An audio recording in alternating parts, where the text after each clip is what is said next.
నమస్తే. పశ్చిమ బెంగాల్ ముఖ్యమంత్రి మమతా బెనర్జీ గారు ఎన్నికల సంఘాన్ని బెదిరిస్తున్నారు. ఏమని బెదిరిస్తున్నారంటే ఎస్ఐఆర్ స్పెషల్ ఇంటెన్సివ్ రివిజన్ బీహార్లో విజయవంతంగా పూర్తి చేసింది. 65 లక్షల డూప్లికేట్ ఓటర్లను మొత్తం మీద సుమారుగా 65 లక్షలకు పైగానే ఓటర్లని తొలగించింది.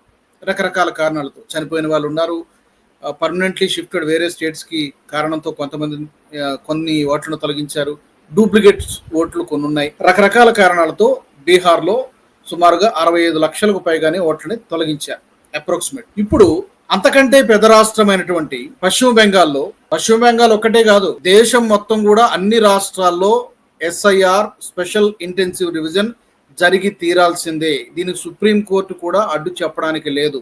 ఇది చట్ట ప్రకారం జరగాల్సినటువంటి ప్రక్రియ అని చాలా క్లియర్గా చెప్పింది. కాకపోతే జరిగేటువంటి ప్రాసెస్ మీద ఏమైనా అభ్యంతరాలు ఉంటే వాటిని మీరు ఫైల్ చేయండి తప్ప ఎస్ఐఆర్ను అడ్డుకోవడానికి వీలు లేదని చెప్పి సుప్రీంకోర్టే చెప్పింది. బీహార్లో పూర్తి అయిపోయింది. బీహార్లో ఎన్నికలు కూడా నోటిఫికేషన్ వచ్చేసింది, జరిగిపోతున్నాయి. ఓకే, ఇప్పుడు మమతా బెనర్జీ గారు ఎన్నికల సంఘాన్ని భయపెడుతున్నారు. ఏమని భయపెడుతున్నారంటే ఇక్కడ గనక పశ్చిమ బెంగాల్లో ఎస్ఐఆర్ నిర్వహిస్తే అల్లర్లు జరుగుతాయి, ధర్నాలు చేస్తాం, ఆందోళన చేస్తాం. అంటే ఏంటి, మీరు రాష్ట్రానికి ముఖ్యమంత్రిగా ఉన్నారా లేకపోతే అపోజిషన్ లీడర్గా ఉన్నారా? మీరు ముఖ్యమంత్రిగా ఉండి మీరే అల్లర్లు చేయిస్తారా? అంటే ఏమైనా అల్లర్లు చేయిస్తారు? బీజేపీ ఈ అంశాన్ని పొలిటికల్ చేస్తుంది. అసలు ఎస్ఐఆర్ నిర్వహిస్తున్నది బీజేపీ చేస్తుందా లేకపోతే ఎన్నికల సంఘం చేస్తుందా? కేంద్ర ఎన్నికల సంఘం చేస్తోంది. ఇది ఇర్రెస్పెక్టివ్ ఆఫ్ ది ఎలక్షన్, ఎన్నికలతో సంబంధం లేకుండా అన్ని రాష్ట్రాల్లో చేసి తీరతాం గ్రాడ్యువల్లీ వన్ బై వన్ చెప్తున్నారు.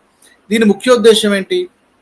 ఎప్పుడో జరగాల్సింది యాక్చువల్గా డిలే అయింది. ఎస్ఐఆర్ అనేది ఎప్పుడో 2003లో ఎప్పుడో జరిగింది. ఓకే, కాబట్టి ఇది చట్ట ప్రకారం జరగాల్సినటువంటి పద్ధతి చేయాల్సిందే. ప్రక్షాళన ఒక విధంగా చెప్పాలంటే ఉన్న వాళ్ళెవరు, పోయిన వాళ్ళెవరు, చనిపోయిన వాళ్ళెవరు, పర్మనెంట్గా షిఫ్ట్ అయినటువంటి వాళ్ళెవరు, కొత్త ఓటర్లు ఎంతమంది ఉన్నారు, ఇదంతా కూడా చట్టపరంగా. ఇప్పుడు వీళ్ళ భయం అంతా ఏంటి అంటే అక్కడ 65 లక్షలు పైగా ఓట్లు పోయాయి కదా, ఇక్కడ మన రాష్ట్రంలో ఇది ఇంప్లిమెంట్ బీజేపీ సువేందు అధికారి చెప్తున్నారు. ఎస్ఐఆర్ కనుక స్ట్రిక్ట్గా అమలు చేస్తే, స్ట్రిక్ట్గా నిర్వహిస్తే సుమారు 1,20,00,000 బోగస్ ఓట్లు పోతాయి.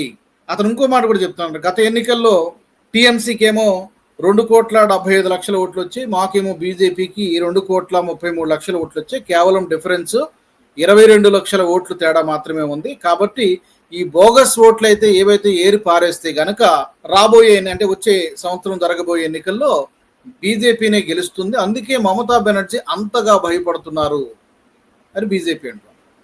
అందులో లాజికల్గానే కనిపిస్తుంది. ఇప్పుడు బీజేపీ గెలవడం కోసం ఎస్ఐఆర్ చేస్తున్నారంటే అది కాదు, అది చట్ట ప్రకారం జరగాల్సినటువంటి ప్రాసెస్ ప్రకారం జరుగుతాయి. మీ ఓటు బ్యాంక్ ఎందుకు పోతుందని భయపడుతున్నారు? ఓటు బ్యాంక్ అవతల వాళ్ళ ఓటర్లు కూడా పోవచ్చు కదా, ఇప్పుడు Mamata Banerjee core vote bank భయం ఏంటి? బంగ్లాదేశ్ నుంచి చాలా మందిని ఒక సిస్టమేటిక్గా ఆర్గనైజ్డ్ ఒక క్రైమ్ లాగా దొంగ ఆధార్ కార్డులు సృష్టించి ఒక పెద్ద ఫ్యాక్టరీనే నడుస్తుంది వెస్ట్ బెంగాల్లో. దొంగ ఆధార్ కార్డులు సృష్టించడానికి ఒక పెద్ద ఫ్యాక్టరీ, దానికి ఒక పెద్ద మెకానిజం కూడా నడుస్తుంది. బంగ్లాదేశ్ నుంచి ఈ రోహింగ్యాలను వీళ్ళందరినీ కూడా రెడ్ కార్పెట్ వేసి వెల్కమ్ చెప్పి వాళ్ళకి ఇక్కడ షెల్టర్ కల్పించి ఆధార్ కార్డు, ఓటర్ కార్డు, ఇంకా వాళ్ళకి ఏది జీవనోపాధి కల్పించడానికి వాళ్ళకి ఏదో ఇక్కడ అది కూడా ఏదో ఒక పని కల్పించి ఎందుకు ఇదంతా చేస్తున్నారు? వీళ్ళకు ఓట్లు కావాలి, వాళ్ళ ఓట్లు కావాలి. సో వచ్చే వాళ్ళలో చాలా మంది 99% ముస్లిమ్సే ఉంటారు బంగ్లాదేశ్ నుంచి, రోహింగ్యాలు. కాబట్టి ఇప్పుడు ఆ ఓట్లన్నీ పోతే నేను పదవి దిగిపోవాలి, కుర్చీ పోతుంది. ఇప్పుడు 2011 నుంచి మమతా బెనర్జీ గారు అధికారంలో ఉన్నారు. అంతకుముందు కమ్యూనిస్ట్ పార్టీ సుదీర్ఘంగా పరిపాలన చేసింది. అంటే ఆల్మోస్ట్ 1977 నుంచి 2011 వరకు కూడా సిపిఐఎం అధికారంలో ఉంది. జ్యోతి బసు గారు దాదాపు కంటిన్యూస్గా 23 సంవత్సరాలు అధికారంలో ఉన్నారు. 2000 సంవత్సరం వరకు కూడా జ్యోతి బసు గారు అధికారంలో ఉన్నారు. కాబట్టి అంత సుదీర్ఘంగా పరిపాలించినటువంటి కమ్యూనిస్టు పార్టీనే ప్రజలు పక్కన పెట్టేశారు. వాళ్ళకి వ్యతిరేకంగా పోరాటం చేసి నేనేదో ప్రజలకు న్యాయం చేస్తానని చెప్పి అధికారంలోకి వచ్చారు మమతా బెనర్జీ గారు. ఇప్పుడు ఈమె కూడా వాళ్ళు చేసినటువంటి తప్పులే చేస్తే ఏం చేస్తారు? తెలంగాణ భాషలో చెప్పాలంటే బండకేసి కొడతారు, గద్దె దించేస్తారు, కుర్చీ దించేస్తారు. ఇప్పుడు అదే మమతా బెనర్జీకి పట్టుకున్న భయం. మన తప్పులు ఎక్కడ బయటపడతాయో. ఒక మహిళా ముఖ్యమంత్రిగా ఉండి ఎన్ని జరిగాయి గడిచిన 2 సంవత్సరాల్లో ఎన్ని దాడులు జరిగాయి, సందేశ్ ఖాళీ ఉదంతం ఒక షరియాలా అమలు చేస్తామనేటువంటి ఒక టీఎంసీ లీడర్ అక్కడ మాట్లాడాడు. ఏమైనా ఖండించారా? షాజహాన్ సందేశ్ ఖాళీ ఉదంతంలో షాజహాన్ అనేవాడు ఒక తనకు నచ్చినటువంటి ఇంటి మీదకి వెళ్ళడము, అక్కడ అమ్మాయిల్ని చెరబట్టడము, మహిళల్ని చెరబట్టడము, ఎన్ని దారుణాలు జరిగాయి. అంటే గూండా రాజ్యం నడిపిస్తున్నారు. ఇప్పుడు ఈ గూండా రాజ్యానికి ఎండ్ కార్డు పడిపోతుందేమో, ఎక్కడ ప్రజలు తమ నుంచి దూరం అయిపోతారు, ఎక్కడ కుర్చీ పదవి దూరం అయిపోతుందో అనేటువంటి ఒక భయం మమతా బెనర్జీ గారికి పట్టుకున్నట్టుగా ఉంది. టీఎంసీ పార్టీ కొత్త కాదు. ఎవరైతే వ్యతిరేకంగా ఓటేస్తారో ఆ ఇంటి మీదకి వెళ్ళి దాడి చేయడము, పంచాయతీ ఎలక్షన్లకే పెద్ద ఎత్తున అక్కడ హింస చెలరేగుతూ ఉంటుంది. ఇక అసెంబ్లీ ఎలక్షన్ అయితే మామూలు ఊహించక్కర్లేదు. గుండా రాజ్యమే, రిగ్గింగే. తమకి ఓటు వేయలేదా మీ మీద దాడి చేస్తాం.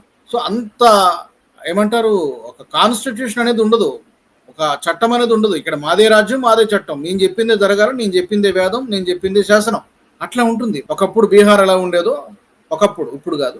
అలాగా ఇక్కడ నాదే పాలన, నా మాటే నడవాలి, ఇక్కడ ఏం నడవదు. ఈడీ అధికారులు వస్తే ఏదైనా విచారణ కోసం ఈడీ అధికారుల మీద భౌతిక దాడులు చేస్తారు, ఫిజికల్ అటాక్ చేస్తారు. సిబిఐ వాళ్ళు వస్తే సిబిఐ వాళ్ళ మీద అటాక్ చేస్తారు. ఇప్పుడు ఎన్నికల సంఘాన్ని ఏమో బెదిరించే పనిలో పడ్డారు మమతా బెనర్జీ. ఎన్ని అడ్డుకుంటారు? సుప్రీంకోర్టు ఊరుకుంటుందా? కేంద్రం ఏమైనా ఊరుకుంటుందా?